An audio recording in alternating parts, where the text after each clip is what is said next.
Selamat sore Bapak, Ibu, dan rekan-rekan sekalian. Salam sejahtera bagi kita semua. Puji syukur kita panjatkan kepada Tuhan Yang Maha Esa, karena atas rahmatnya kita bisa berkumpul kembali dalam acara HR Forward secara virtual kali ini. Suatu kehormatan bagi saya, Gabriela Purnamasanti, yang akan menjadi moderator dan yang akan membawakan acara webinar kali ini dengan tema Pandemi Menuju Endemi, seperti apa cara dan kultur bekerja di masa depan. Tentunya tema ini nanti yang akan kita bahas dalam acara HR Forward sore hari ini. Tapi saya akan terlebih dahulu menjelaskan mengenai HR Forward bagi Bapak dan Ibu, serta para partisipan yang baru pertama kali hadir dan juga join bersama dengan kami di acara HR Forward. HR Forward merupakan komunitas dan program webinar gratis yang bertujuan untuk berbagi informasi dan berdiskusi mengenai topik terkini, tentunya bersama dengan para praktisi yang sudah berpengalaman di bidangnya. Acara ini tentunya tidak dapat terlaksana tanpa para sponsor kami, yaitu yang pertama Elabram. Elabram merupakan konsultan sumber daya manusia yang memberikan servis rekrutmen, payroll, dan HR outsourcing. Elabram telah berpengalaman selama lebih dari 20 tahun di Asia Tenggara. Kemudian untuk sponsor kami yang kedua adalah Active. Active adalah aplikasi produktivitas perusahaan yang memiliki fitur project management tools, employee self-services, dan juga chat. Tidak lupa juga kami ucapkan terima kasih banyak kepada para narasumber kami hari ini, yaitu Bapak Marta Bambang Priambodo dari World Bank, Ibu Jenny Stefani dari Mars McLennan, dan Bapak Hurip Satyagraha sebagai HR Expert. Tidak lupa juga kami mengucapkan terima kasih kepada community partner kami, yaitu Event Jakarta, webinar gratis online, dan juga Green. Baik, Bapak dan Ibu sekalian, kita kembali lagi ke tema kita hari ini, yaitu pandemi menuju endemi. Seperti apa cara dan kultur bekerja di masa depan. Tentu saja tema kita hari ini akan kita bahas bersama dengan narasumber kita yang sudah sangat expert di bidangnya, yaitu di human resource. Siapa saja mereka? Daripada penasaran, langsung saja akan saya bacakan profil dari masing-masing narasumber kita hari ini. Yang pertama, Bapak Marta Bambang Priambodo atau yang akrab dengan Bapak Bambang, merupakan Head of Human Resource of World Bank Indonesia and Timor Leste, East Asia and Pacific Region.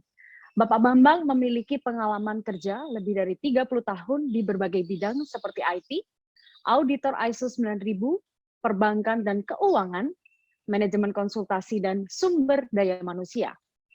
Sebelum bergabung di World Bank, beliau telah pernah menjabat beberapa posisi penting dalam industri perbankan. Kemudian narasumber kita yang kedua adalah Ibu Jenny Stefani, yang merupakan Assistant Vice President of Mars McLennan. Ibu Jenny Stefani memiliki pengalaman sebagai manajer SDM perusahaan di industri finance dan teknologi. Ibu Jenny telah menggeluti dunia HR sebagai praktisi sejak tahun 2006. Terampil dalam pembinaan, kebijakan SDM, pengembangan SDM, pelatihan, dan rekrutmen sumber daya. Dan kita lanjut ke narasumber yang ketiga, ada Bapak Hurip Satyagraha sebagai HR Expert. Bapak Hurip Satyagraha atau Pak Hurip adalah seorang profesional di bidang SDM manajemen strategis dan proses bisnis. Beliau telah berpengalaman di bidang HR selama lebih dari 12 tahun di bidang industri jasa dengan cakupan lebih dari 6.000 karyawan. Nah, itu tadi sedikit informasi mengenai pembicara dan narasumber kita sore hari ini.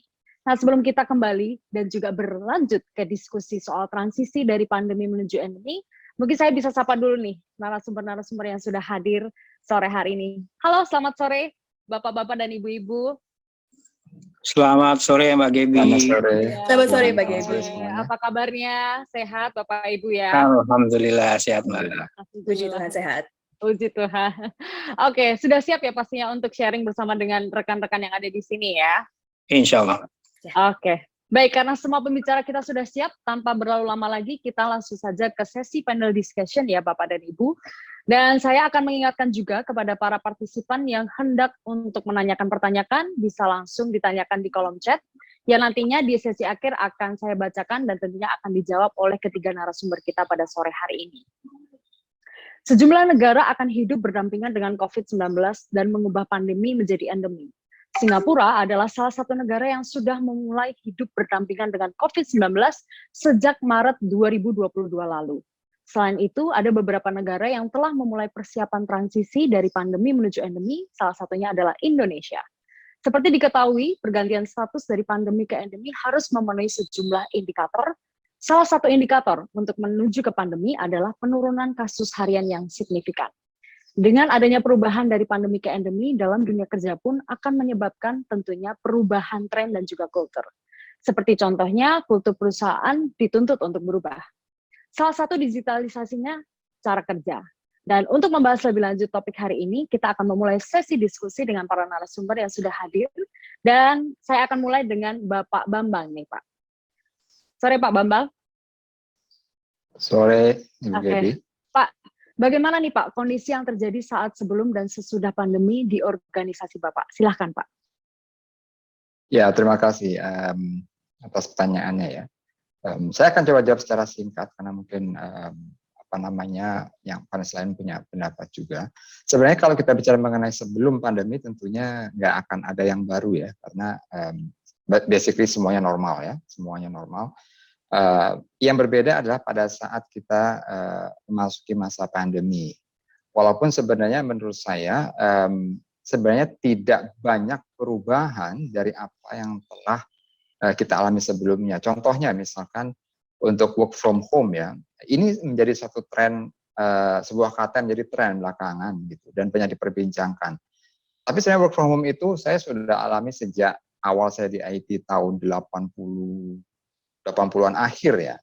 Itu saya masih di IT, saya masih mengalami yang namanya kerja shift malam, dan kalau kita ada trouble malam-malam di IT dengan programnya atau dengan datanya, itu ada programmer dari Singapura, dari rumahnya dia menolong langsung masuk ke dalam sistem kita. Mereka kerja dari rumah, gitu. Artinya sudah bukan satu hal yang baru gitu ya. Sudah sejak lama itu ada. Hanya masalahnya bedanya adalah sekarang ini seolah-olah menjadi semuanya arahnya ke sana, sehingga menjadi suatu pembicaraan yang menarik gitu ya. Tapi sebenarnya kejadiannya bukan satu hal yang baru gitu.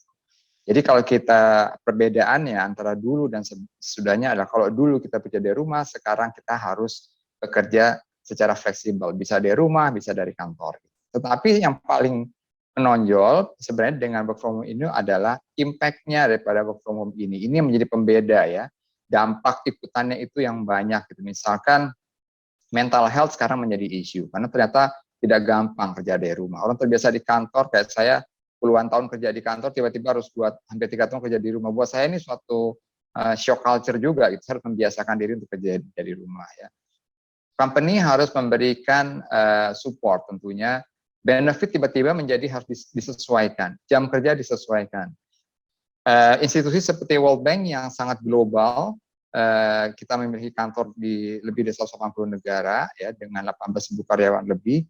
Ini menjadi satu isu yang sangat signifikan karena menyangkut global mobility ya, yang dulu tidak menjadi masalah karena orang sangat mobile bisa kerja satu negara ke negara lain. Sekarang dengan ada pandemi ini menjadi isu karena tiba-tiba lebih dari 30% staff yang ditempatkan di country office mereka kembali ke home country masing-masing ya. Dan ini menjadi suatu starting point buat kita untuk memikirkan bagaimana dengan benefit yang kita berikan. Kalau dulu kita berikan benefit karena mereka tempatkan di country office, kalau tiba-tiba sekarang mereka kembali ke home country mereka, apakah benefitnya harus kita rubah atau enggak? Karena kalau enggak kita rubah ini menjadi tidak fair untuk karyawan lokalnya gitu ya. Lalu berapa lama mereka bisa kerja di home country mereka? Dan kalau mereka pada saat katakan pandemi berakhir, tiba-tiba mereka ditempatkan pindah ke country yang lain, bagaimana masa transisinya gitu?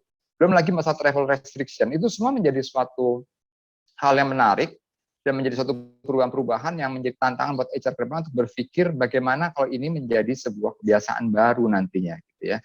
Jadi mungkin hal seperti itulah yang sekarang ini menjadi tren.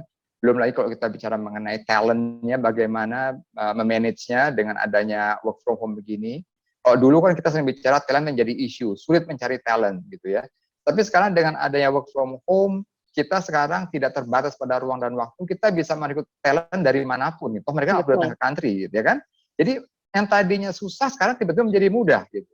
Tapi yang dulunya mudah tiba-tiba menjadi susah, gitu. Jadi dunia terbalik-balik sekarang ini, gitu ya. Nah ini yang menarik untuk dibahas dalam webinar ini dalam waktu yang singkat, mungkin nggak akan cukup, tapi saya upayakan, saya coba membuka dengan satu hal yang menarik untuk menjadi tantangan pembicaraan berikutnya. Mungkin itu ya. Ibu. Wah, jadi tambah semangat nih Pak untuk mendengarkan next question dan next session nih. Ya, jadi memang dari ini memang banyak yang perlu di-adjust ya Pak ya, dengan adanya perubahan ini dari tadi talent dan juga benefit, banyak yang perlu di-adjust untuk di masa pandemi ini. Nah, kalau menurut dengan Ibu Jenny nih, bagaimana Bu? Apakah ada perubahan sebelum dan sesudah pandemi ini? Apa yang terjadi dan bagaimana kondisi di perusahaan Ibu? Silakan. Oke, kalau Mars Entertainment sendiri, karena dasar bisnisnya adalah consulting firm, di mana mereka, Mars Entertainment memiliki 4 operating business. Ada 2 yang saya bisa bilang full consulting firm, di mana karena mereka consulting di pengaplikasian work from home atau from anywhere sudah diberlakukan lebih awal. Sedangkan yang 2 lainnya itu ya semi konsultatif. Dan jatuhnya masuknya ke industri finance non banking atau asuransi. Nah, yang 2 yang ini agak sedikit apa bisa dibilang ya tersendat karena seperti tahu asuransi masih hard copy. Itu meskipun dari sisi perusahaan sudah ready dari sisi infrastructure dan semua hal, tetapi begitu kita ke industri, oh ternyata partner kita dari insurance belum siap nih. So ini lebih kepada faktor eksternalnya sih, di mana kita harus berusaha untuk mengimbangi. Kita ada kebijakan dari internal seperti ini, kemudian di market seperti ini bagaimana. Tapi saya bisa katakan sebenarnya kalau secara spesifik ngomong salah satu operating business yaitu Mars Indonesia, saya bisa bangga mengatakan kami adalah pionir di industri asuransi yang melaksanakan flexible working arrangement sebelum pandemi terjadi. Sebenarnya di 2019 ini karena kami relocate dengan konsep yang baru sehingga kami menerapkan flexible working arrangement. And then pandemic happen, kami tidak terlalu kaget, teman-teman tidak terlalu kaget karena kami sudah quote-unquote terbiasa, tetapi mungkin pada saat operasionalnya, karena kembali lagi kami lebih ke asuransi, nah ketika kami berurusan dengan klien, kemudian dengan partner asuransi, itu yang agak sedikit terkendala, tetapi ya seiring berjalannya waktu, sudah bisa teratasi. Baik, berarti memang sudah terbiasa ya, Ibu ya, dengan kondisi yang ada. Baik. Betul. Nah, apa saja sih yang menjadi faktor penting yang harus dipertimbangkan nih Bapak dan Ibu? Pastinya dalam transisi banyak sekali faktor-faktor penting yang harus kita pertimbangkan untuk bisa memajukan lagi kultur dan juga budaya di perusahaan. Untuk Bapak Hurib nih Pak, apa Pak yang menjadi faktor penting yang harus dipertimbangkan? Oke. Selamat sore Bapak Ibu semuanya. Jadi cara kerja dan kultur baru ini kan merupakan perubahan dari katakanlah misalkan dari A ke Z ya. Nah ini merupakan sebuah perubahan budaya, dan perubahan budaya ini mau tidak mau harus di-manage dengan menggunakan change management. Nah apapun mau perusahaan manufaktur atau perusahaan jasa, tentunya perusahaan jasa mungkin akan lebih cepat untuk melakukan adaptasi. Tapi kalau di perusahaan manufaktur pasti akan mengalami cultural shock. Nah, change management ini perlu benar-benar di-manage dengan baik, karena kalau nggak di-manage dengan baik, ini nanti akan terjadi banyak penolakan khususnya di perusahaan-perusahaan manufaktur ya, yang mau tidak mau dia 24 jam harus melakukan produksi, kecuali mungkin untuk pegawai-pegawai yang sifatnya supporting. Nah, change management ini saya tertarik sebenarnya gini. Change management ini sebenarnya menjadi tanggung jawab siapa sih? Nah, di level strategis, change management ini kalau kita mapping di archinya ya, accountable, responsible, consult, dan inform, yang bertanggung jawab penuh accountable di sini adalah top management. HR ini sebenarnya fungsinya lebih ke arah responsible dan consult. Dia bertanggung jawab, tapi lebih banyak kepada memberikan advice kepada board of director. Nah, kalau misalkan archinya ini tidak dipahami dengan benar, misalkan change management gagal, nanti HC yang disalahin. Akan lempar-lemparan dan di organisasi nggak akan sehat. Makanya di sini top management harus menyadari bahwa ini adalah merupakan tanggung jawab top management. Nah, berbicara masalah change management,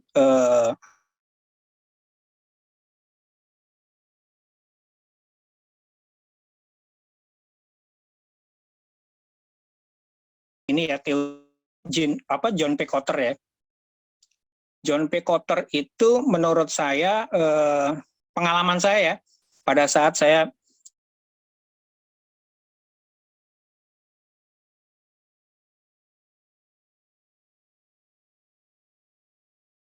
change management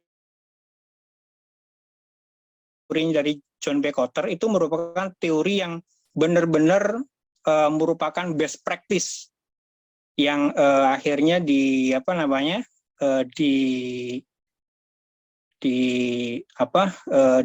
menjadi sebuah skema yang tetap gitu.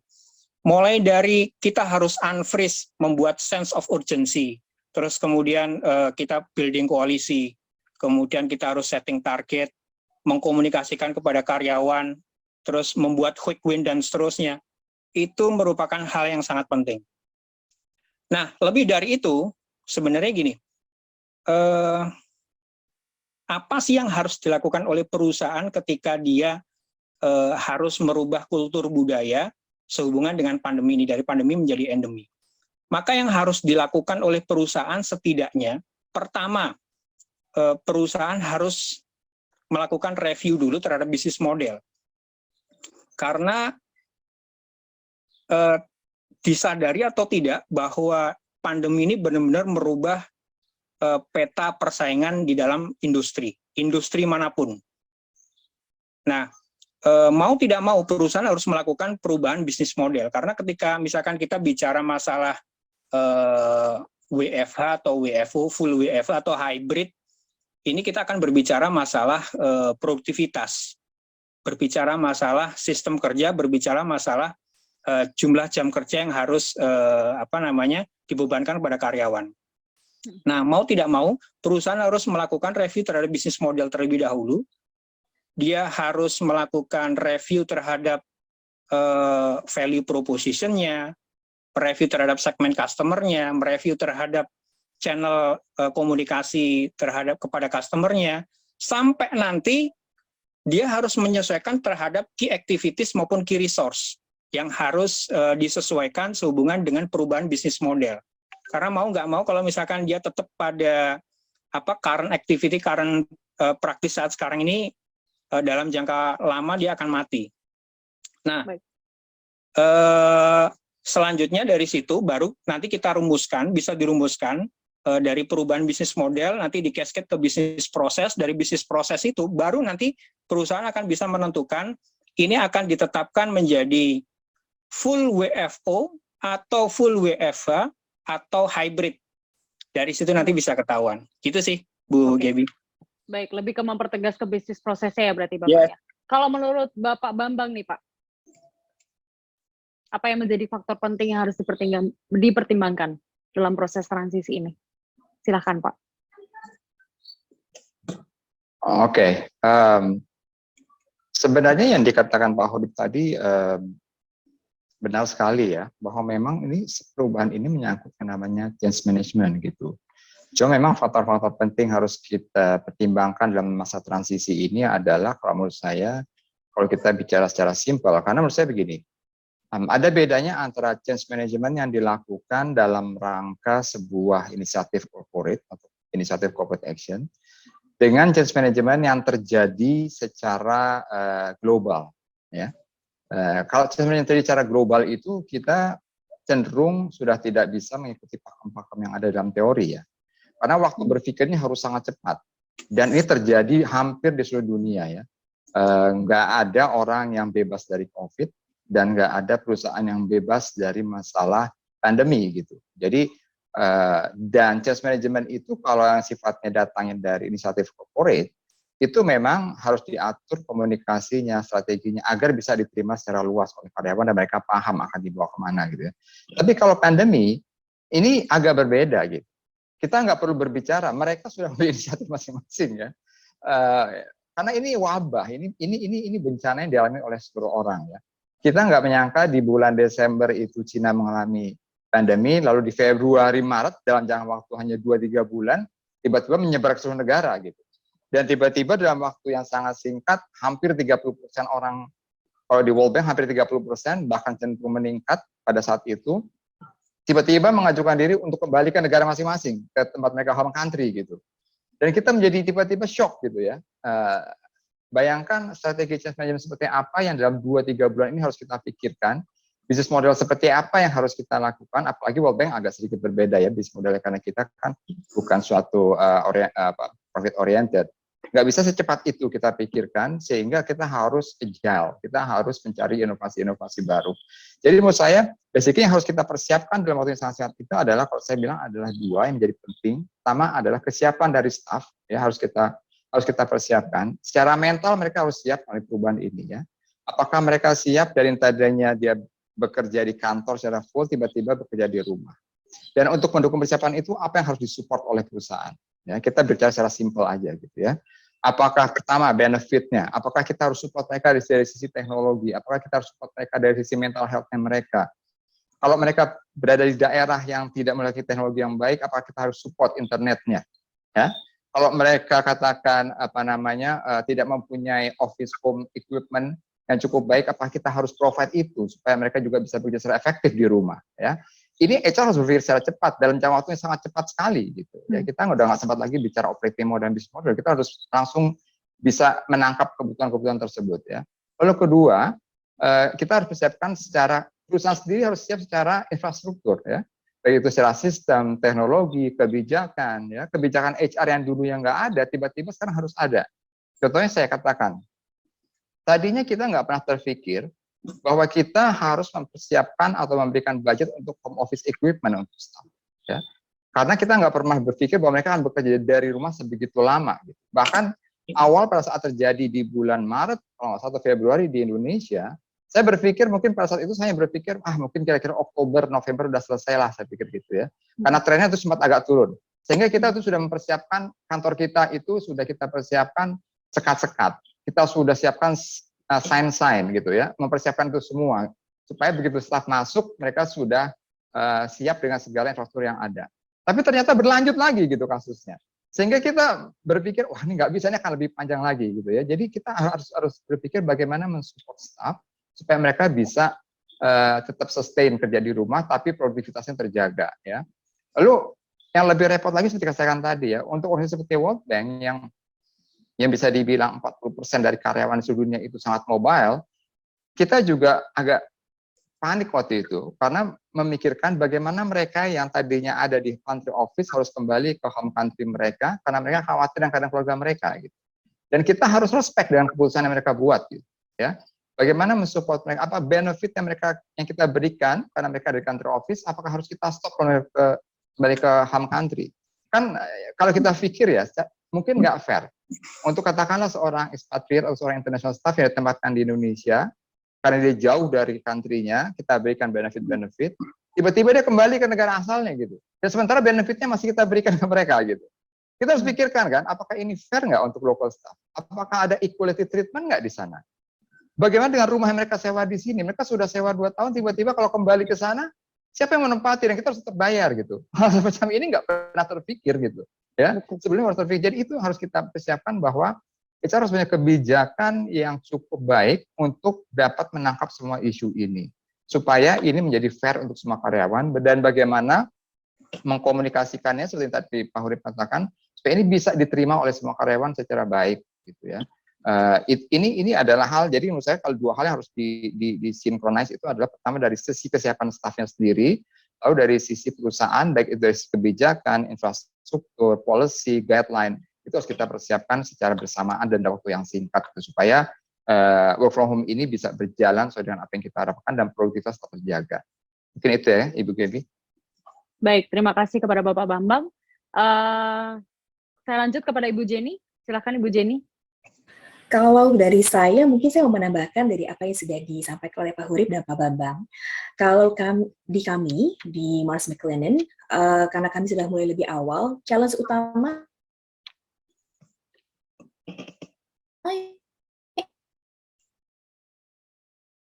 Halo, Bu Jenny?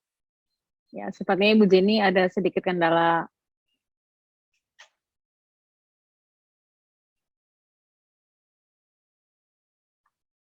Oke, Ibu Jenny putus koneksi. Bisa kita lanjut ke pertanyaan selanjutnya kalau begitu. Kepada Bapak Hurip ya, Pak, apa yang menjadi tantangan nih Pak yang dihadapi pada masa-masa awal pandemi di perusahaan Bapak? Karena pasti banyak sekali obstacles yang harus di-conquer gitu Pak di masa pandemi ini. Silakan Bapak Hurip. Mungkin gini ya Mbak Gebi, jadi pandemi ini kalau dulu di perusahaan saya kan kebetulan perusahaan manufaktur ya, padat karya. Nah, kebetulan merupakan grup dari Garuda Indonesia, sangat terkena dampak, mau tidak mau memang kita harus melakukan penyesuaian, fixed cost terutama biaya SDM. Mau nggak mau kita harus menyesuaikan jumlah karyawan, karena omsetnya dropnya parah, sampai 90%. Nah, yang kita lakukan ya melakukan serangkaian inisiatif ini ya, penyesuaian SDM melalui dirumahkan, terus kemudian tidak memperpanjang kontrak, sampai ke full WFH. Di beberapa posisi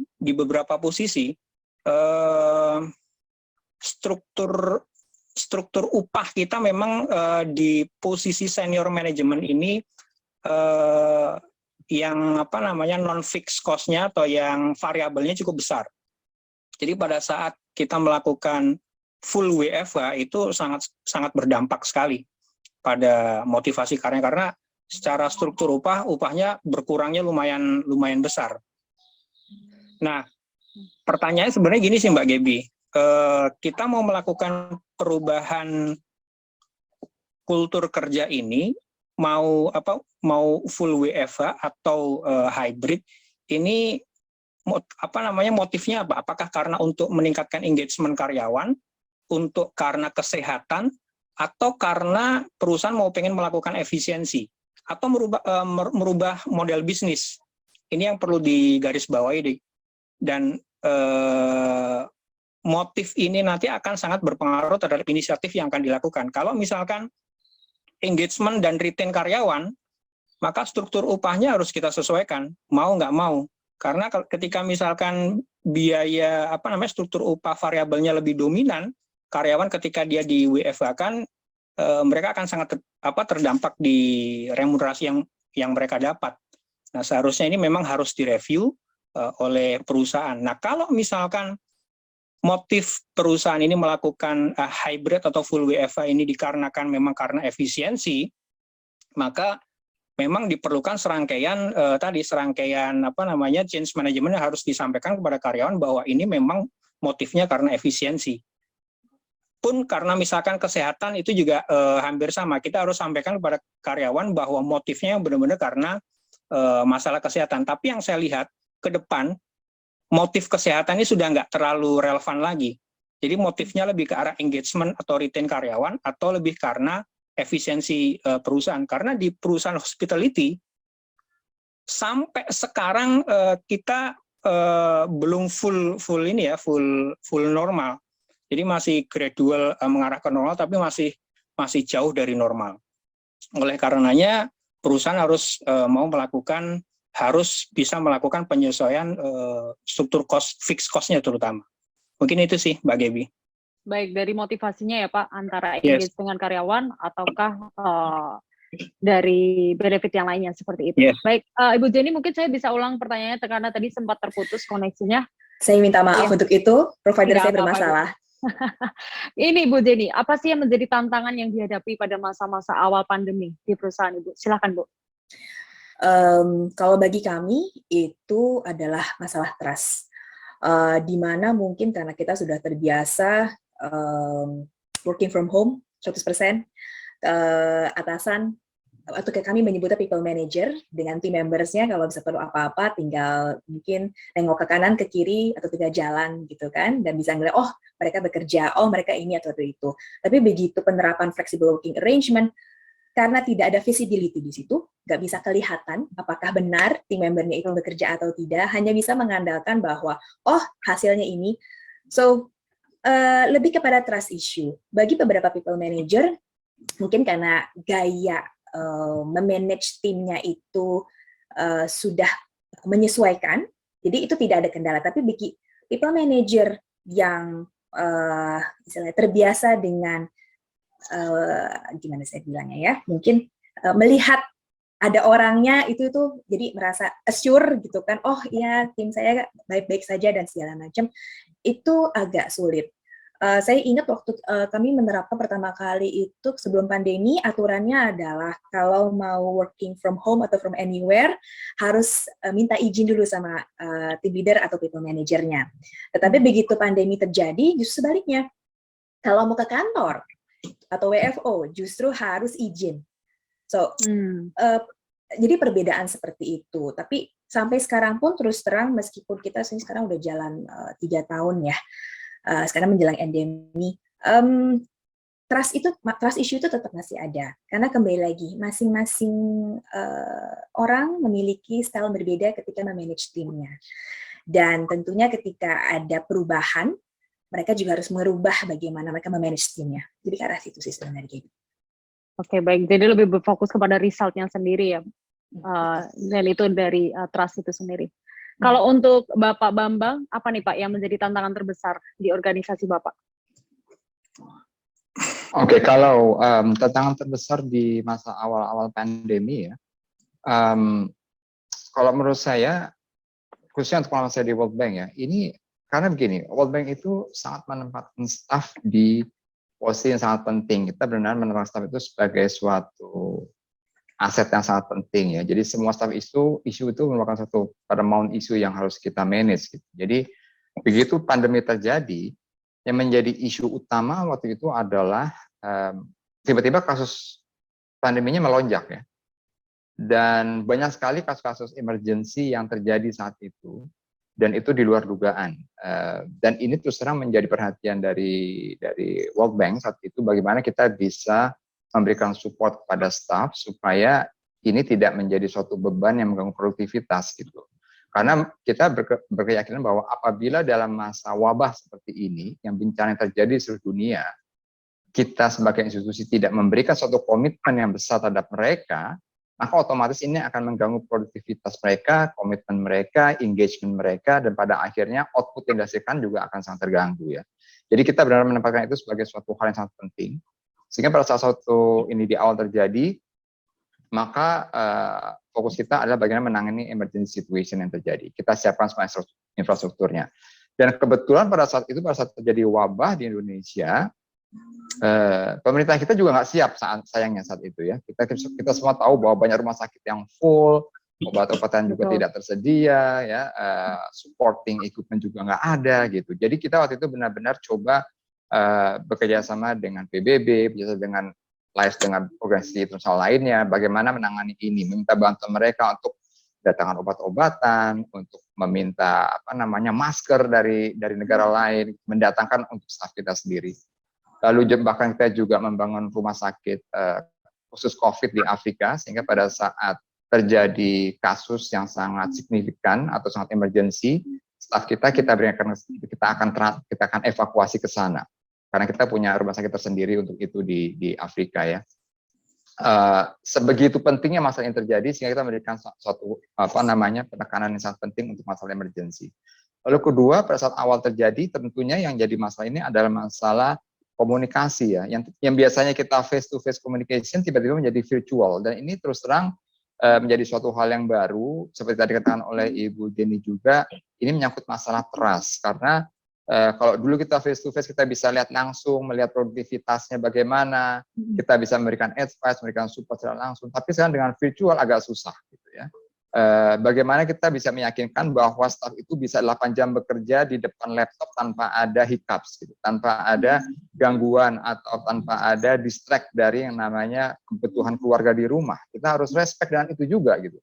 Karena pada saat kita ada di rumah, kita nggak bisa bilang bahwa hey, kamu kerja loh, keluarga kamu nggak boleh mengganggu. Kita nggak bisa bilang begitu ya. Kita harus respect juga gitu. Kalau di rumah ya konsekuensinya seperti ini, dan kita sebagai institusi harus memahami hal tersebut. Jadi ini menjadi suatu culture baru yang kita harus sadari bahwa di masa-masa seperti ini, respect getting more important than before. Gitu. Ya, ini menjadi suatu hal yang menjadi perhatian kita juga. Jadi masalah komunikasi juga. Lalu ketiga adalah yang terpenting adalah masalah productivity tadi, seperti yang dikatakan oleh Pak Hurib dan Ibu Jenny juga gitu, bahwa dengan work from home memastikan productivity itu mereka tetap sama dengan sebelumnya atau bahkan lebih besar atau bisa jadi lebih rendah dari sebelumnya, ini menjadi satu concern. Bagaimana kita melakukan measurement terhadap productivity dengan work from home? Ya, seperti saya katakan tadi, bagaimana kita bisa monitor orang itu 8 jam kerja depan laptop? Ya, apakah kita tahu bahwa kalau laptop nyala orangnya ada depan laptop? Itu juga nggak tahu juga gitu. Ya, jadi ini suatu hal yang dan kenyataannya memang sebuah fakta bahwa banyak juga staff yang mencoba gain benefit dari namanya work from home gitu. Ya, mereka sebenarnya nggak depan laptop, tapi laptopnya aktif, jadi seolah-olah kerja gitu. Tapi begitu kita hubungi kok nggak ada orangnya gitu ya.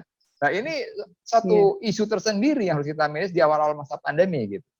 Dan banyak sekali manajer-manajer kita itu di World Bank itu yang tidak berada di negara yang sama. Contohnya di Indonesia banyak manajer kita yang di headquarter di Washington atau di benua lain ya. Perbedaan waktu ini menjadi isu tersendiri gitu. Dan mereka yang memiliki manajer yang tidak di country yang sama, ini merupakan peluang untuk mereka untuk terus terang untuk move away dari tanggung jawab mereka sehari-hari gitu. Dan ini kita harus sadari bahwa ada hal seperti ini yang terjadi pada saat work from home. Dan itu yang kita manage selama awal pandemi. Dan itu merupakan challenge tersendiri yang pada awalnya cukup sulit, tetapi pada akhirnya kita cukup bangga juga karena ternyata kita menemukan solusi mengukur produktivitas sehingga output yang kita hasilkan pun sebenarnya tidak turun, bahkan jauh lebih baik daripada sebelum pandemi. Baik, jadi memang value dari respect dan juga trust itu juga meningkat ya Pak ya? Karena kita yang awalnya bisa melihat produktivitasnya setiap hari, tapi saat ini kita juga belajar untuk percaya dengan karyawan seperti itu. Betul, itu key point-nya ada di situ sebenarnya. Oke, baik. Saya lanjut ke pertanyaan selanjutnya, yaitu kultur bekerja seperti apa nih yang akan mengalami perubahan? Karena kan kita sudah masuk ke masa endemi, pasti akan ada perubahan dari kultur kerja. Nah, kalau untuk menurut Bapak Hurib nih Pak, kultur bekerja seperti apa yang akan mengalami perubahan setelah perusahaan memasuki masa endemi? Silakan Bapak Hurib. Ya, sebenarnya tadi udah disampaikan sama Pak Bambang dan sama Bu Jenny ya. Dengan adanya pandemi ini mau tidak mau karyawan yang tadinya dia di full WFH kan terus sekarang diminta untuk masuk, mereka ngerasa nyaman sebenarnya dengan WFH. Toh di beberapa tempat mereka bisa deliver KPI itu dengan baik. Pada saat diminta masuk full WFO, ada keengganan dari karyawan. Beberapa survei juga sudah menyampaikan bahwa di Indonesia cukup besar ya, 60% lebih itu karyawan, kalau misalkan dia ditanya mau pengen kerja WFH atau WFO, pengennya sih WFH. Mungkin solusinya adalah solusi pertengahan, mungkin hybrid. Ada saatnya WFH, ada saatnya WFO. Di beberapa level posisi tertentu, mungkin hybrid, mungkin manajer ke atas. Karena manajer lebih suka dia sebenarnya ketemu sama timnya, face to face. Agak sulit tadi trust ya, hubungannya sama trust ya. Pada saat dia harus melakukan evaluasi terhadap kinerja timnya, kalau menggunakan WFH agak susah. Mau nggak mau harus ketemu, mungkin seminggu 2 kali atau 3 kali. Nah, perusahaan perlu melihat ini juga sih, Mbak Gaby. Baik. Iya. Berarti memang dari kulturnya apakah akan dibuat full WFH atau WFO atau itu nanti tergantung ini ya Mbak Gaby, tergantung industrinya. Apakah misalkan industrinya, kalau industri manufaktur tentu saja nggak bisa. Tapi kalau industri jasa mungkin bisa. Industri manufaktur tadi yang saya sampaikan, mungkin kalau saya sedikit cerita, di perusahaan tempat saya bekerja sebelumnya di PT Aerofood, dengan adanya pandemi, omset turun drastis, tapi fixed cost-nya tetap, mau tidak mau kita harus melakukan efisiensi. Yang kita lakukan apa? Perubahan bisnis model tadi yang saya sampaikan. Jadi beberapa unit itu kita produksinya kita off-kan, kita sentralisasi di unit tertentu. Nah, unit tertentu ngirim produknya. Beberapa karyawan yang tadi yang produksinya kita hilangkan itu kita WFH-kan full tuh. Atau kita kurangin jadwal waktu kerjanya dari misalkan 6-1 akhirnya menjadi 4-2 atau menjadi 3-2. dan seterusnya. Itu sih. Baik. Ya. Kalau menurut Ibu Jenny, silakan Ibu Jenny. Kultur apa saja Bu yang mengalami perubahan di perusahaan Ibu, Bu, di masa endemi ini? Saya sepaham dengan Pak Hurib. Karena kebetulan karena organisasi saya adalah multinasional, kami dapat arahan dari global untuk menerapkan hybrid working arrangement. Jadi teman-teman itu diminta untuk WFO, jadwalnya terserah, paling tidak 2-3 kali seminggu. Fokusnya adalah lebih kepada engagement di dalam tim sendiri. Kita nggak bisa menampik bahwa ketemu langsung itu lebih enak ya dibandingkan daripada virtual. Saya pun mengalaminya ketika saya menginterview orang. Ini pengalaman pribadi sekedar sharing. Saya interview orang virtual selama hampir 3 tahun ini. Kemudian saya ke kantor dan ketemu mereka, dan jujur saya tidak tahu mereka itu siapa pada saya interview mereka. So saya kurang di situ. So kembali lagi, kalau kita ngomong engagement, bayangkan saja kalau misalkan ternyata orang ini baru ditunjuk sebagai people manager dan dia harus nge-build tim yang baru. Dan semua rekrutmen, semua hiring proses lakukan virtual. Meeting juga virtual. Engagement-nya pasti akan beda. Terus saya yakin ketika datang ke kantor, meeting tim, rasanya juga akan lebih beda. Sehingga saya yakin ujung-ujungnya produktivitas pasti akan lebih meningkat. Jadi lebih ke arah situ sih. So kami memang arahnya kebetulan karena industrinya lebih ke jasa, jadi mengarahnya adalah ke hybrid working arrangement. Oke. Baik, terima kasih Bu Jenny. Kalau menurut Bapak Bambang, Pak, silakan Pak. Iya, kalau kita bicara culture ya di dalam masa new normal seperti sekarang, kalau menurut saya memang kalau kita bicara culture, apa yang menjadi atau didefinisikan dalam sebuah culture, corporate culture itu sebenarnya nggak banyak berbeda sebenarnya. Hanya bedanya adalah penekanannya sekarang gitu ya, pada poin-poin tertentu. Misalkan begini, saya sering menyebutkan bahwa culture yang berubah atau menjadi fokus dalam masa new normal itu saya biasa sebut dengan 5 huruf, yaitu CAIR ya, C-A-I-R-R gitu ya. C itu saya bilang kata customer centric ya. Di masa new normal ini customer centric ini akan menjadi berubah ya. Yang tadinya fokus terhadap customer itu lebih kepada face to face ya. Sekarang customer centric-nya itu tetap face to face tapi terbatas. Tadi Pak Purib sudah mengatakan mengenai perubahan bisnis model. Saya kasih contoh misalnya begini. Di Amerika ada namanya perusahaan namanya Whole Foods ya. Kalau kita ke Washington atau kita ke New York itu ada suatu toko terkenal namanya Whole Foods yang banyak menjual produk-produk makanan, fokusnya terhadap yang lebih sebagai green ya, atau kacang-kacangan dan segala macam, makanan sehat lah gitu kalau kita bilang ya, itu Whole Foods namanya. Mereka punya toko yang sangat tidak terlalu besar, tapi cukup lah ya, cukup besar, dan ini menjadi salah satu toko favorit di sana. Dan biasanya itu penuh sekali gitu, karena mereka sangat customer centric. Mereka menyediakan makanan yang sangat sehat, bergizi, dan bersih gitu. Begitu pandemik, tiba-tiba nggak ada customer yang datang. Ya, bagaimana mereka bisa tetap customer centric? Mereka rubah tokonya menjadi gudang, dan mereka berjualan secara online. Masih ada orang yang berjaga di sana, tapi itu menjadi suatu pick up point. Artinya customer centric tetap ada, tapi bisnis modelnya berubah. Dari tadinya face to face, retailer, tiba-tiba mereka menjadi online, dan mereka merubah tokonya menjadi pick up point. Dan dengan cara ini mereka bisa menjaga revenue mereka. Ya. Lalu kedua, agile, ya, atau saya katakan itu agile. Ini tadi kata oleh Pak Hurib adalah bisnis model tadi ya. Contohnya misalnya beri contoh misalkan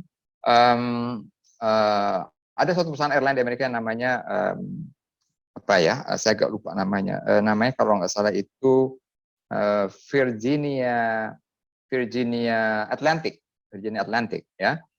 Mungkin sama seperti airline lainnya pada saat masa pandemi, itu mereka semua harus cut, mereka punya rute-rute mereka yang tidak menguntungkan ya, karena hampir semuanya sepi gitu. Sedang hampir 90% destinasi mereka itu sepi semua dan nggak ada penumpang ya. Dan mereka bingung gimana caranya supaya mereka bisa bertahan. Bisnis model mereka akhirnya dirubah.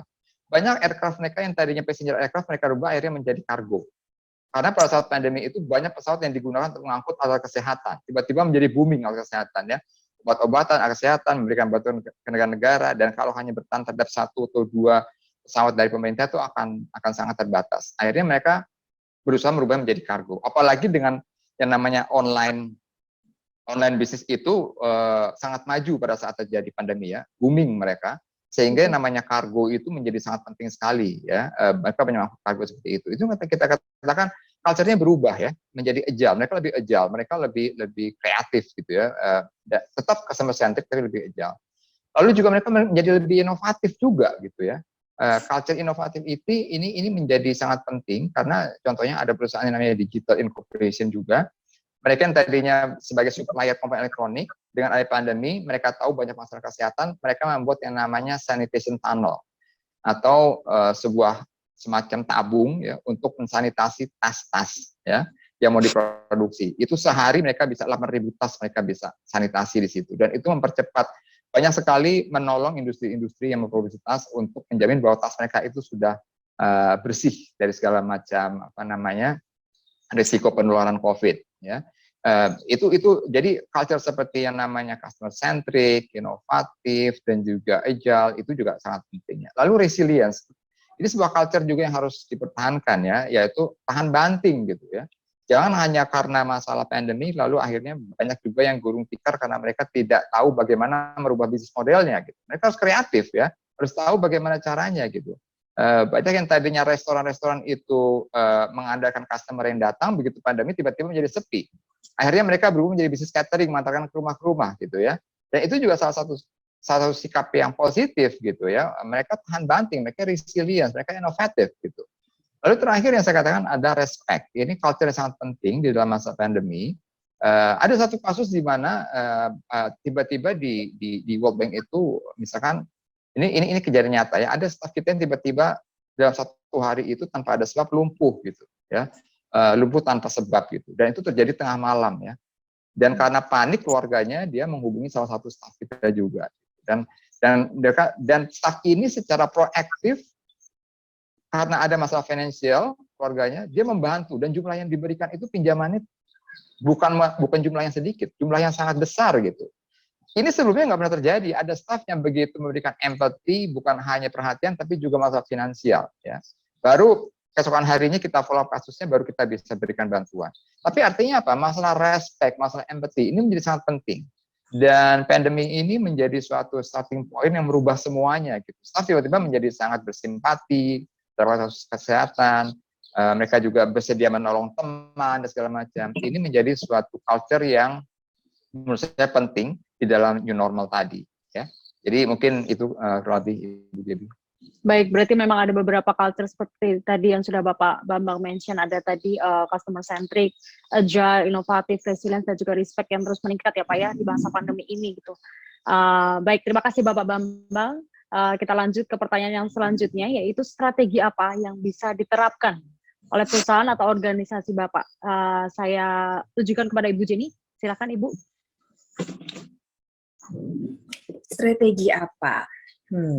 Pertanyaan bagus, Gaby. Ya, karena pasti kalau perubahan kan kita butuh step by step dan strateginya nih Bu, untuk kita bisa mengikuti itu dan kita bisa achieve goal kita. Kira-kira apa nih Bu yang menjadi strategi di masa endemi ini? Mungkin tadi sudah sempat disampaikan juga oleh Pak Hurip dan Pak Bambang bahwa banyak sekali faktor yang harus kita pertimbangkan. Business model setelah 3 tahun kita mau berubah dari pandemi endemi itu seperti apa? Apakah mau kembali seperti semula sebelum pandemi? Apakah menerapkan dua-duanya? Kemudian penerapan juga apakah mau hybrid di dalam bekerja ya? Apakah mau hybrid atau full WFH atau WFO? Itu seperti apa? So banyak sekali faktor sebenarnya, Gaby. Kembali lagi manajemen mau seperti apa?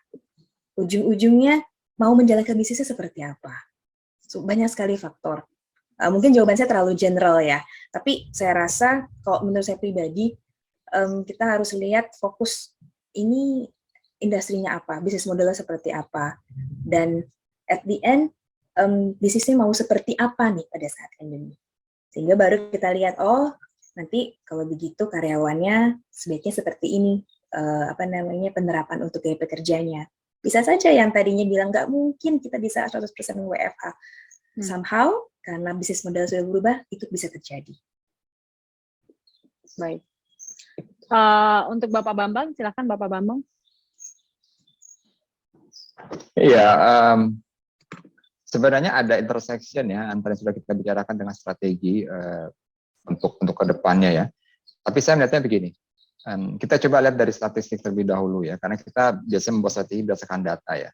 Statistik yang dilakukan di Indonesia ataupun luar negeri itu pada saat pandemi itu hasilnya ternyata memang tidak berbeda jauh. Jadi artinya ada kesamaan ya, ada pattern yang hampir-hampir mirip. Contohnya misalkan kalau dikatakan 50% di Indonesia itu adalah mereka memilih work from home. Dan ternyata kalau kita lihat daripada studi yang dilakukan oleh Stanford University ataupun Harvard, mereka mengatakan bahwa staff itu lebih mengutamakan hybrid working model itu 50% dari survei mereka lakukan. Ya, jadi mereka mengatakan 50% itu mereka memilih hybrid sebenarnya.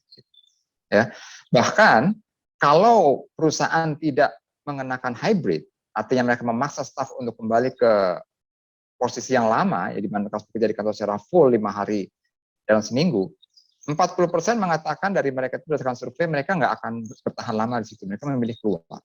Ya, jadi hati-hati juga untuk perusahaan kalau mereka memilih strategi yang tetap mempertahankan cara kerja yang lama. Ini menjadi suatu alert bahwa 40% dari staf Anda itu nggak lama akan keluar.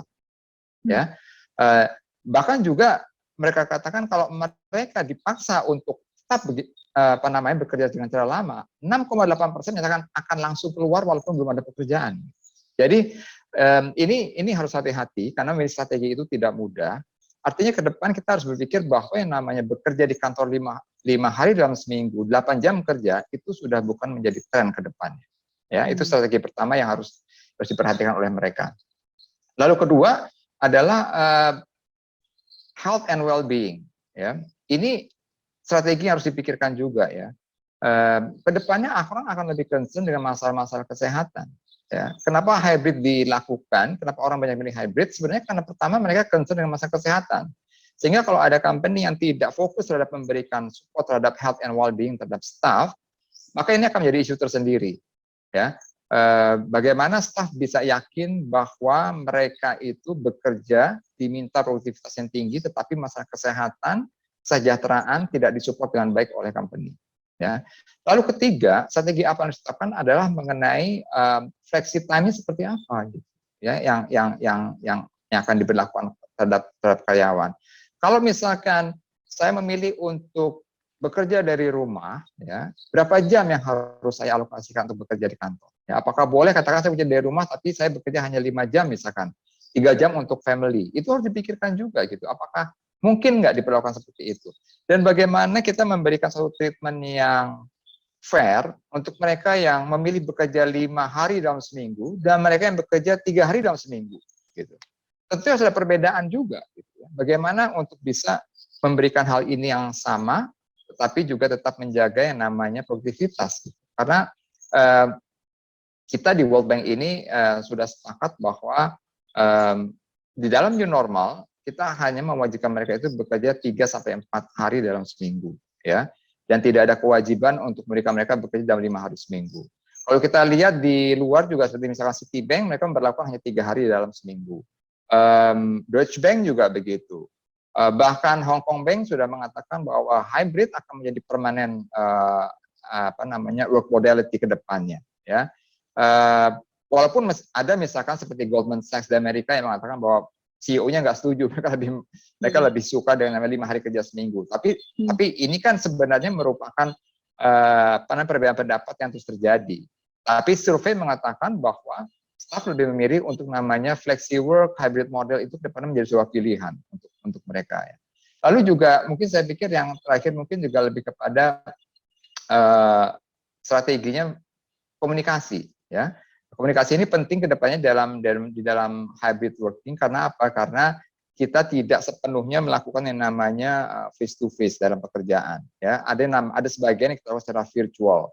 Jadi seorang manajer harus aware bagaimana memaintain komunikasinya tetap efektif sekaligus untuk memonitor produktivitas pekerjaan terhadap stafnya masing-masing.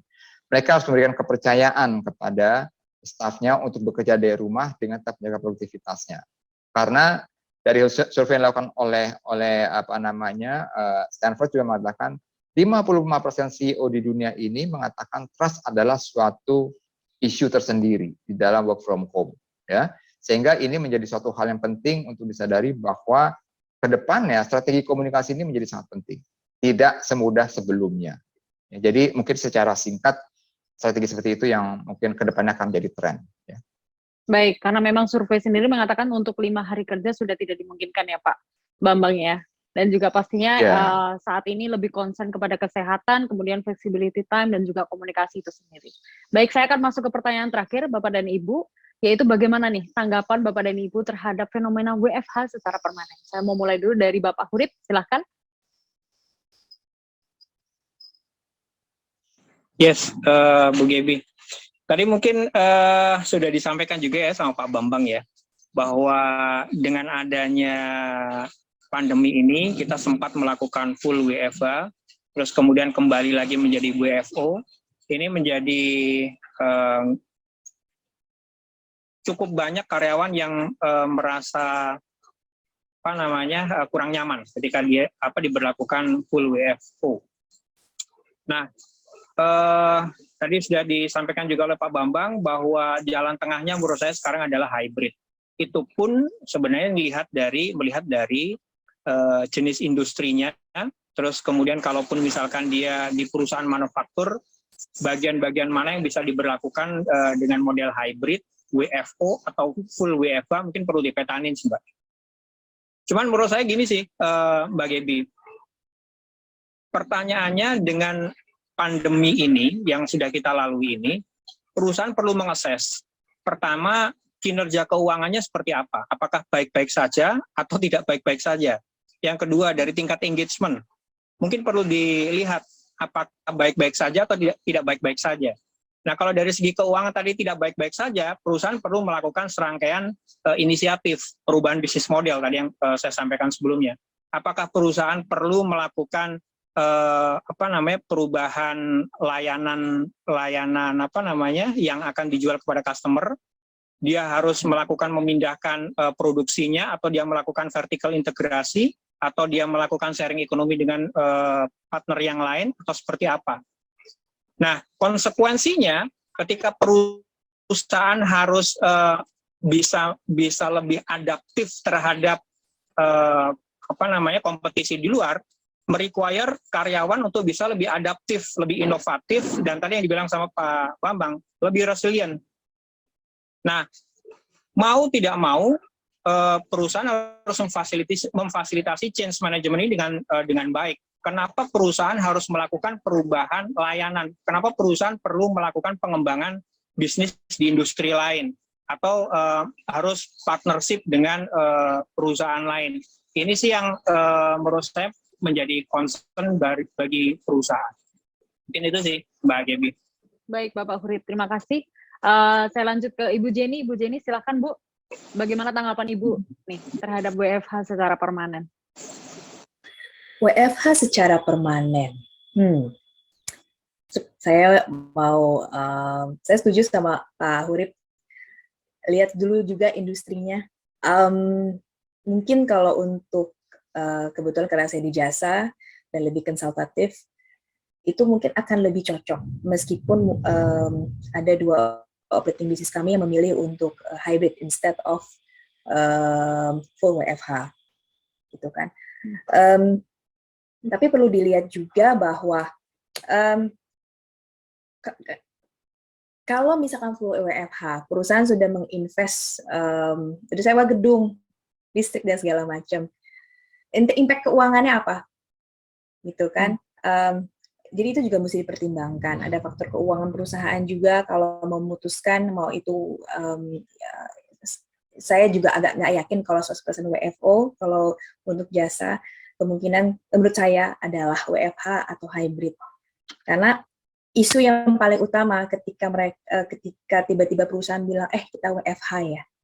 Lalu cost untuk kalau yang punya gedung nyewa gedung, cost untuk gedungnya nggak ada diskon. Cost-nya masih gede, ini gimana? mungkin cukup untuk sekian bulan, tapi bagaimana dengan seterusnya kalau kita memilih untuk opsi 100% WFH? Lebih ke arah situ sih. Baik, jadi untuk mengetahui mungkin lebih tahu ke industrinya terlebih dahulu. Yes, betul. Ya Ibu Jenny, karena itu menentukan ya untuk WFH atau WFO ataupun hybrid. Kalau menurut Bapak Bambang, Pak, tanggapan mengenai permanen WFH ini seperti apa? Ya, memang tadi yang saya katakan secara general ya, bahwa memang harus hati-hati dengan kebijakan WFH ini, apalagi namanya full WFH, karena kenyataannya hasil survei itu banyak yang memilih untuk hybrid, ya.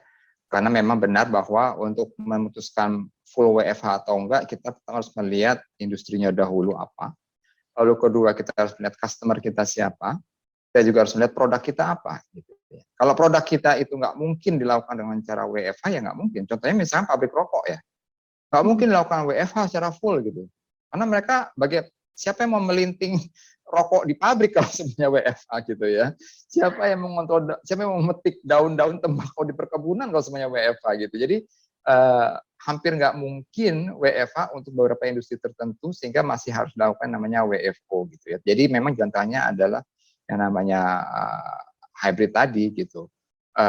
Lalu industrinya kita harus lihat, kita juga ada kondisi keuangan yang seperti tadi Pak Urip katakan, sehingga banyak sekali mungkin kita melakukan WFH, tetapi juga kita juga harus merubah kita punya bisnis model. Seperti saya tadi berikan contoh ya, dari namanya airline company, food and beverage, restoran, retailer, itu mereka harus mau nggak mau menyesuaikan dengan kalau memang WFH menjadi pilihan, maka harus seperti apa bisnis modelnya. Lalu juga produknya yang mereka hasilkan itu apa gitu ya. Kalau produknya memang nggak mungkin kan, contohnya misalkan transportasi, bagaimana mungkin WFH transportasi? Betul. Kecuali kita sudah mencapai seperti yang namanya Google punya taksi gitu di Amerika atau di Belanda ya, itu nggak ada supirnya gitu. Tapi orang kalau di Indonesia di belakang orang masih ngeri tuh kayak begitu ya. Transportasi di Jakarta kita tahu sendiri kalau nggak ada supirnya gimana. Ada supir aja macet dan nabrak, paling nggak ada supir gitu ya. Jadi untuk beberapa industri nggak mungkin lakukan secara full. Untuk beberapa produk juga yang dihasilkan nggak mungkin secara full ya.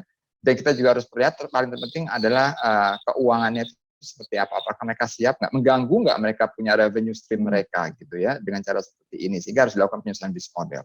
Jadi saya pikir jalan tengah yang banyak dipilih saat ini adalah memang yang namanya hybrid model tadi gitu ya. Baik, sebenarnya untuk penetapan WFO ataupun WFH ataupun hybrid itu bagaimana sistem itu sendiri mempengaruhi kelangsungan dari perusahaan itu sendiri ya, berarti ya Bapak Bambang dan juga Bapak Ibu sekalian. Baik, terima kasih. Itu merupakan list terakhir dari pertanyaan saya, dan di tangan saya sudah terkumpul beberapa pertanyaan yang terkumpul dari audiens. Saya akan bacakan dari William Kurniawan. Selamat sore Bapak Ibu semuanya, saya ingin bertanya, apa saja hal yang harus dipenuhi oleh perusahaan dalam pelaksanaan flexible working yang efisien? Mungkin bisa kepada Bapak Hurip. Silakan Bapak Hurip. Yes, tadi perlu kita melihat dari tadi yang disampaikan oleh Pak Bambang dan Bu Jenny, Bu ya. Pertama jenis industrinya. Yang kedua, kita perlu melihat bagaimana pola komunikasi antara perusahaan dengan customer. Itu yang perlu menjadi evaluasi, apakah kita perlu melakukan full WFH atau hybrid. Kemudian yang tidak kalah penting, sebelum kita menetapkan kebijakan hybrid, dalam change management itu perlu ada survei pada karyawan. Bagaimana kalau misalkan perusahaan akan melakukan full WFH? Bagaimana kalau perusahaan akan menerapkan hybrid? Atau bagaimana perusahaan jika menerapkan full WFO? Nah, hasil dari survei ini akan bisa kita potret. Kalau misalkan perusahaan akan melakukan kebijakan hybrid. Nah, perusahaan terlebih dahulu perlu melakukan survei. Kalau misalkan bulan depan kita melakukan hybrid, sistem kerja hybrid, kira-kira pendapat karyawan gimana? Kalau misalkan penolakannya lebih kenceng, maka awareness-nya perlu diperpanjang, perlu diperbanyak. Sehingga sampai nanti pada titik tertentu ketika kita melakukan survei lagi dan acceptance dari karyawan itu cukup bagus, baru kita bisa berlakukan model hybrid. Mungkin itu sih, Mbak Debbie. Baik, terima kasih Bapak Hurib. Saya lanjut kepada Ibu Jenny. Silakan Ibu.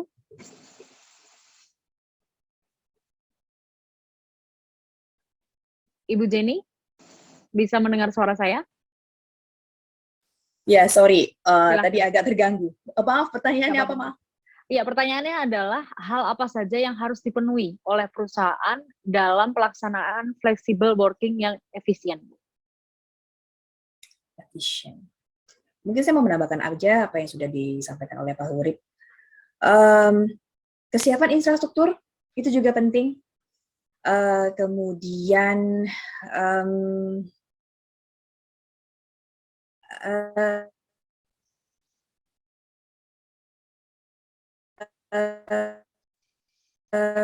ketika menerapkan, halo, suara saya kedengaran lagi nggak atau saya tersendat tadi? Ya, tadi sedikit ada masalah, Bu. Ya, silakan Ibu. Iya, hujannya besar sekali. Oke. Tadi saya sampai lupa sendiri, maaf, I lost my train of thought.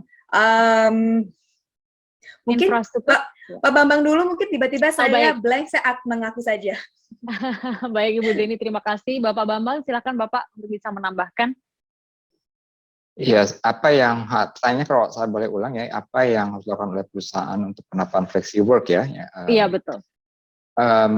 Sebenarnya begini, kita harus bedakan antara size atau skala perusahaannya ya. Kalau perusahaannya yang tidak terlalu besar atau cenderung kecil, memang kita nggak bisa berbicara banyak ya untuk flexi work tadi gitu.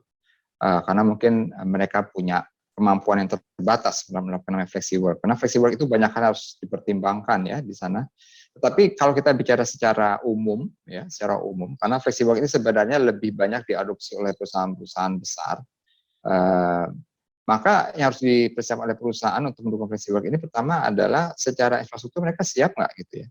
Artinya dari sisi teknologinya mereka siap nggak dengan namanya flexi work seperti tadi. Karena salah satu resiko dalam flexi work ini adalah memonitor produktivitas, itu yang paling penting kalau menurut saya. Dan bagaimana bisa kita memiliki sebuah tools atau sistem yang bisa mengukur produktivitas karyawan secara benar. Ya. Belum lagi mempersiapkan kemampuan manajernya untuk siap berkomunikasi dalam rangka kontrol produktivitas terhadap karyawan. Ya, jadi dari sisi hard skill-nya maupun soft skill-nya harus dipersiapkan dahulu untuk masalah yang dilakukan oleh perusahaan. Lalu kedua yang terpenting dengan adanya work from home ini adalah menurut saya company harus aware seperti saya ingat tadi, culture mereka dengan work from home siap nggak gitu ya. Jangan mereka meminta work from home atau mereka meminta hybrid atau mereka minta flexi work, tetapi culture mereka nggak siap. Gitu. Contohnya kayak misalkan tadi, salah satu culture yang harus ditanamkan di dalam namanya hybrid itu adalah respect. Ya. Mereka siap nggak untuk respect dengan karyawan dengan hybrid work? Kalau karyawan katakan sedang bekerja di rumah dan mereka mengalami distraction dengan masalah keluarga di rumah, siap nggak mereka untuk tetap respect dan hal seperti itu?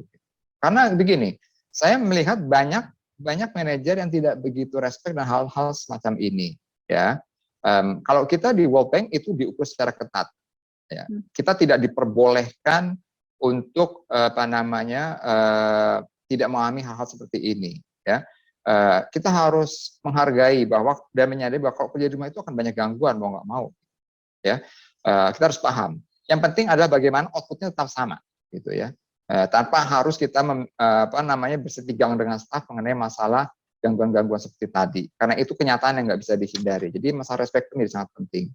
Lalu kedua dari sisi trust tadi gitu ya. Mereka bisa percaya nggak dengan yang namanya hybrid work tadi gitu. Karena kalau culture seperti ini tidak dipersiapkan di dalam hybrid work, itu akan sangat mengganggu yang namanya produktivitas kerja ya.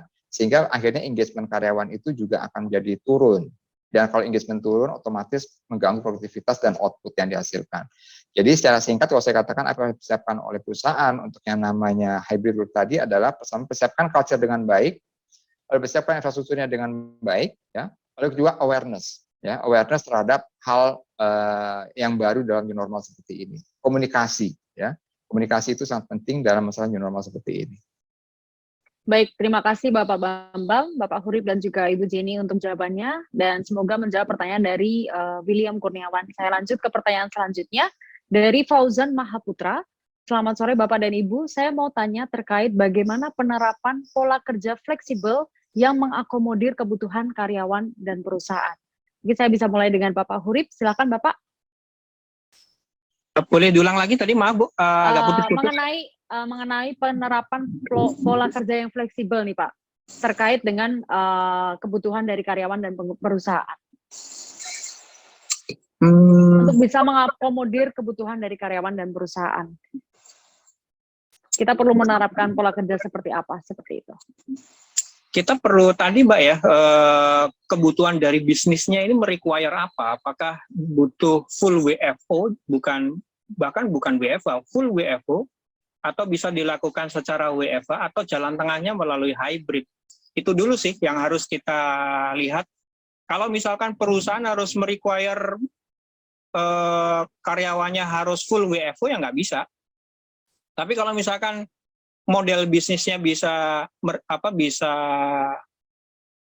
menjembatani karyawan untuk bisa melakukan WFA atau hybrid, ya nggak ada masalah. Cuman memang tadi perlu dipersiapkan sarana prasarananya, terus kemudian kebijakan bagaimana WFA, terus kemudian sistem pola komunikasinya, sistem KPI-nya, melihat pencapaian kinerjanya,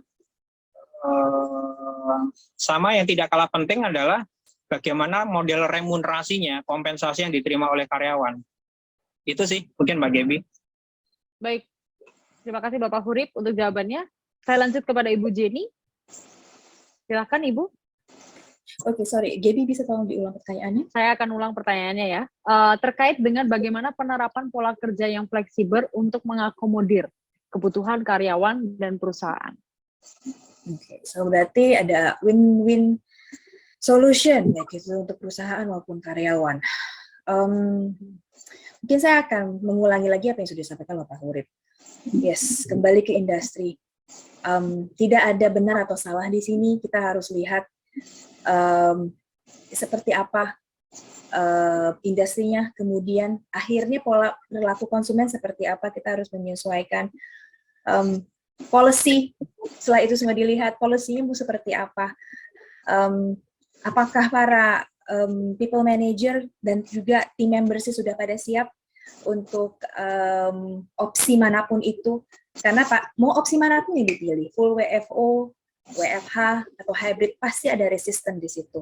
So, tidak ada resep yang sempurna, tapi lebih kepada banyak faktor-faktor harus dipertimbangkan.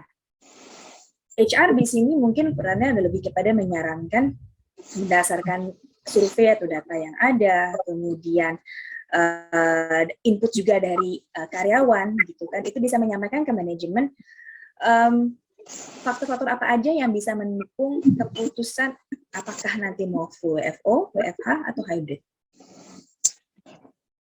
Itu sih. Baik, terima kasih buat tambahannya Ibu Jenny. Semoga bisa menjawab pertanyaan dari Fauzan Mahaputra. Saya lanjut ke pertanyaan yang terakhir untuk Bapak Bambang dari Muhammad Hakiki. Assalamualaikum, izin bertanya kepada Bapak terkait dengan paparan change management yang dijelaskan tadi. Bisakah dijelaskan secara lebih rinci untuk menghadapi culture kerja di masa depan yang dilakukan melalui hybrid? Lalu kemudian bagaimana dengan perusahaan yang memproduksi sebuah barang? Apakah hybrid ini efektif dan efisien? Dan yang terakhir, bagaimana keadaan industri yang berkembang di Indonesia? Apa masih bertahan di industri 3.0 atau 4.0, sedangkan perkembangan dunia industri telah memasuki industri 5.0? Silakan Bapak Bambang. Pertanyaan cukup panjang ya, mungkin nanti tolong diingatkan ke saya. Siap, yang silakan pertama Bapak. tadi. Yang pertama dulu. Yang pertama dulu tadi apa? Saya jadi agak menghadapi culture kerja di masa depan yang akan melalui hybrid. Gitu. Culture kerja ya. Tadi sempat saya singgung ya mengenai culture di masa hybrid ya. Culture kerja di masa hybrid itu mungkin trennya ke depan lebih kepada menekankan kepada inovasi, menekankan kepada customer centric, lalu kepada resilience, lalu juga kepada respect ya. Jadi itu culture kerja ke depannya di dalam masa hybrid yang akan lebih ditekankan tadi ya, karena memang gini, Di dalam masa hybrid, kenapa kita menekankan respect dan juga inovasi, resilient dan segala macam? Karena begini ya, sebenarnya di dalam masa hybrid ini atau mereka yang menerapkan full WFH kalau misalkan ada, itu batas antara mereka yang dapat bekerja secara normal dengan mereka yang memiliki masalah secara fisik itu bisa diakomodir dengan cara baik sebenarnya. Contohnya misalkan begini, ada orang yang mengalami disability ya, mereka tidak bisa mobile, tapi kita menekankan namanya hybrid atau bahkan full WFH. Itu mereka tetap bisa bekerja gitu dari rumah. Selama outputnya mereka bisa hasilkan dengan baik, karena kita tidak mewajibkan mereka untuk mobile ke kantor gitu. Jadi masalah-masalah ini kan menjadi bagian daripada culture, bagaimana kita merespek mereka, bagaimana kita menekankan yang namanya innovative thinking gitu ya. Itu menjadi suatu culture kedepannya yang akan banyak ditekankan di dalam hybrid work tadi atau flexi work tadi ya. Lalu kedua, pertanyaan boleh diulang Ibu Gaby? Untuk pertanyaan kedua, bagaimana dengan perusahaan yang memproduksi sebuah barang, apakah dengan hybrid ini akankah menjadi efektif dan efisien, Bapak? Ya, kembali bentuk barangnya apa gitu ya, karena tadi saya katakan tadi bicara mana efektif atau tidaknya tergantung daripada outputnya yang dihasilkan tuh apa. Misalkan begini, kalau barangnya itu bentuknya adalah misalkan barang yang misalkan makanan misalkan dalam bentuk hybrid, mungkin nggak? Mungkin aja gitu ya, karena bisa diproduksi di rumah lalu dikirim langsung ke customer gitu. Tapi kalau bentuk barangnya itu adalah sesuatu yang misalkan memang barang jadi, misalkan seperti misalkan industri rokok misalkan tadi seperti saya katakan ya, itu akan sulit kalau kita menekankan yang namanya hybrid work tadi gitu, menjadi suatu tantangan tersendiri karena mereka memang sangat masif ya, industrinya sangat masif, butuh orang banyak di pabrik. Kalau mereka bekerja dari rumah bagaimana caranya, karena bahan bakunya kan juga dikontrol, in out-nya dikontrol ya, mereka harus punya storage juga gitu. Jadi tergantung dari bentuk produknya apa. Jadi menurut saya harus disesuaikan juga ya, nggak ada jawaban yang black and white yang seperti ini. Kembali kita melihat berbagai macam dimensi yang harus diperhatikan di sana. Baik, saya lanjut ke pertanyaan terakhir ya Bapak ya. Kalau menurut Bapak nih, apakah industri yang berkembang di Indonesia itu apa masih bertahan di industri 3.0 atau sudah 4.0? Sedangkan perkembangan dunia itu industri telah memasuki industri 5.0. Iya, begini, kalau saya melihatnya begini ya, kalau kita bicara masalah kesiapan industri di Indonesia, apakah itu mau 3.0, mau 4.0, atau 5.0, ataupun mungkin nanti satu-satunya 7.0 ya, menurut saya bukan masalah poin O-nya di sini yang menjadi penting, karena berkembangnya sebuah industri di suatu negara itu dipengaruhi oleh berbagai macam hal. Pertama ada regulasi misalkan, ya. Kita nggak bicara masalah industri itu dari sisi industri sendiri, tapi industri itu dipengaruhi oleh regulasi dari sebuah pemerintahan, dari sebuah negara ya. Apakah regulasinya mendukung nggak ke arah sana? Kalau memang regulasinya mendukung, mau industri mau versi berapapun, kita akan tetap mengikuti perubahan tadi gitu ya. Tapi kalau pemerintah pada saat itu belum siap ke arah sana, maka mau nggak mau kita harus menyesuaikan juga gitu ya. Jadi itu pertama ada masalah regulasinya. Lalu kedua, kesiapan daripada masyarakat di sebuah negara ya. Misalkan saya contohkan ya, sekarang sedang tren yang namanya mobil listrik ya. Hampir semua negara bahkan Cina sekarang memimpin dalam industri mobil listrik. Pertanyaannya, kita bisa nggak secara cepat mengikuti itu? Apakah artinya kalau kita nggak bisa ke arah sana kita ketinggalan, kita nggak masuk ke dalam 5.0 misalkan? Nggak juga seperti itu gitu ya. Pemerintah bisa aja mendesak melakukan regulasi mengatakan bahwa oke, dalam 2 tahun ke depan kita semua harus mobil listrik, bisa aja. Apa susahnya melakukan kebijakan ya. Tetapi pertama adalah apakah acceptance dari masyarakat bisa cepat menerima nggak? Karena apa? Karena begitu katakan mobil listrik itu diproduksi, maka masyarakat juga harus siap ya. Apakah mobil-mobil mereka yang sekarang ini bensin mau dikemanakan gitu ya? Mau lari kemana? Apakah mau jualnya gampang gitu ya? Apakah lalu industri perminyakan di Indonesia itu harus dimatikan begitu saja? Enggak juga. Gitu. Jadi banyak hal harus kita perhatikan. Pertama kesiapan masyarakatnya juga, regulasinya juga, ya. Lalu ketiga adalah masalah budaya, ya. Siap nggak dengan budaya seperti kita ini yang masyarakatnya itu tidak semuanya siap untuk melakukan perubahan secara cepat, ya. Kita masih ada generasi milenial yang bisa secara cepat adapt dengan perubahan yang ada. ya. Tapi ingat, kita juga masih ada generasi-generasi lama, ada generasi milenial, ada generasi kolonial juga gitu. Generasi kolonial ini nggak siap begitu aja terima perubahan loh, ya kan? Kalau jangan, contohnya begini, misalkan handphone lah, misalkan handphone. Kenapa sampai sekarang banyak orang yang belum terbiasa menggunakan mobile banking misalkan? Karena mereka nggak percaya gitu, merasa nggak secure dengan mobile banking. Terutama generasi kolonial tadi gitu. Ya, mereka merasa nggak secure, nggak terbiasa dengan teknologi gitu. Ini kembali lagi kepada masalah building awareness, ya, masalah culture, ya. Misalkan di Jepang itu saya kasih contoh, kenapa bisnis fax itu masih ada sampai dengan sekarang. Padahal sudah zamannya email loh ini, tapi fax masih ada, fax machine. Kenapa? Karena Jepang sebagai salah satu pelopor fax machine, itu generasi kolonialnya nggak percaya namanya tanda tangan elektronik. Mereka masih percaya namanya tanda tangan basah, tanda tangan yang terlihat langsung. Gitu. Ya, itu sebabnya susah untuk saya bertahap menghilangkan sebuah industri kalau secara budaya mereka nggak siap. Ya, jadi kalau saya katakan bahwa Indonesia siap atau enggak, Indonesia akan siap apabila semuanya siap. Ya, kalau salah satu aja nggak siap, kita nggak bisa bilang kita ketinggalan gitu ya. Untuk saat ini saya merasa bahwa pemerintah mendukung perubahan yang cepat ke arah sana, tetapi kita juga harus siapkan regulasinya, secara masyarakat juga harus siap dengan perubahan tadi, budaya kita juga harus terbuka untuk menerima perubahan tadi, jadi banyak hal yang harus diseimbangkan di sana. Baiklah, terima kasih banyak kepada Bapak Bambang dan juga Bapak Hurip serta Ibu Jenny untuk jawaban-jawabannya. Dan dengan ini sesi diskusi saya cukupkan dan saya akan mengutip beberapa kesimpulan dari diskusi kita pada sore hari ini. Yang pertama, WFH sebenarnya bukan merupakan hal yang baru, namun kemunculan pandemi membuat kemunculan WFH dibarengi dengan shock culture, sehingga impact-nya menjadi berbeda terhadap working culture atau condition. Perubahan ini harus diimbangi dengan change management, support, dan strategi yang baik. Poin yang kedua, terdapat tantangan yang harus dihadapi untuk transisi ke model kerja yang baru di era endemik adalah review bisnis model, infrastruktur, benefit, dan komunikasi terhadap karyawan. Perubahan culture ini dipengaruhi juga oleh industri dari perusahaan itu sendiri. Dan yang ketiga, untuk saat ini, model yang dilihat efisien untuk transisi di endemik ialah hybrid, karena mengakomodir keinginan karyawan untuk WFH, namun juga keinginan leader untuk supervising secara langsung. Mungkin begitu, bagaimana Bapak Bambang, Ibu Jenny, dan Bapak Hurip, adakah poin yang mau ditambahkan atau dikurangkan? Dari saya cukup sih, Mbak Gaby. Saya rasa sudah mengcover semua tadi ya. Ya, betul. Sudah cukup, Mbak Gaby, thank you. Baik, kalau begitu tidak terasa kita sudah hampir di penghujung acara. Sebelumnya saya mengucapkan terima kasih sekali lagi sebesar-besarnya kepada narasumber kita hari ini, yaitu kepada Bapak Marta Bambang Priambodo dari World Bank, Ibu Jenny Stefani dari Mars McLennan, dan juga Bapak Hurip Satyagara sebagai HR Effort.